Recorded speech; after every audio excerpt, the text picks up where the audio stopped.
Music Power. Duffy, as we affectionately refer to him, was just probably one of the most remarkable characters I'd ever had the pleasure of meeting. He was such an incredible talent, great voice, but he was wonderful, and I became a good friend of Dave, and I learned a lot from him. Not that he ever sat me down in a studio and said, "Look, Steve, do this, say this, whatever," because, you know, being a successful presenter in broadcasting is about being yourself and not imitating anybody else or an idol or somebody that you think that you should be. I would say take their strengths and make them yourself, or turn them into to what you're going to do on the show. But I would say Duffy was one of my faves. In fact, they were all great, but Duffy in particular was. He was so, you know, when you listen to him, he made everything just make sense, and the energy that he had when he was doing the shows was phenomenal and slick. Let me tell you, he was a slick broadcaster. He impressed me no end. There were the established, reigning presenters of Capital Radio that made Capital Radio the name that it was. So yeah, to name a few, Brian Oxley.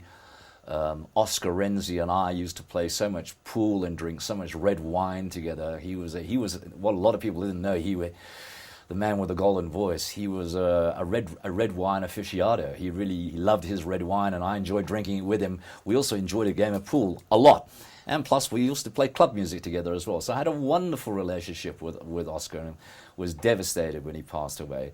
Alan Pierce, I think he was, in South Africa, would be deemed probably the original American voice.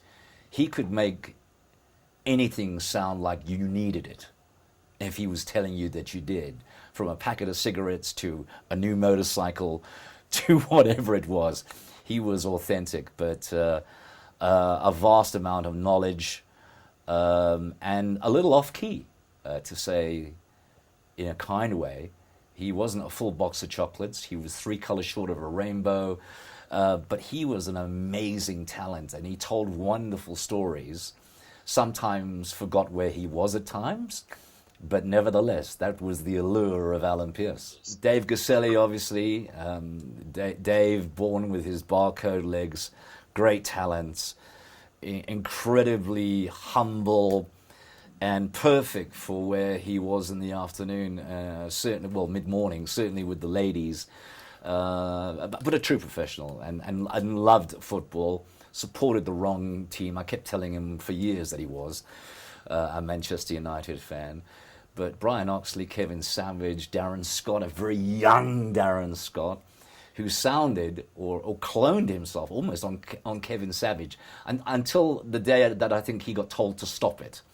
And Darren, you need to be Darren. And he did. And Darren became a very, very popular Darren. So, but I'll tell you what, there were times, Greg, when I was listening to the radio station that I could not tell the difference between Kevin Savage and Darren Scott's voice. That's how good Darren was.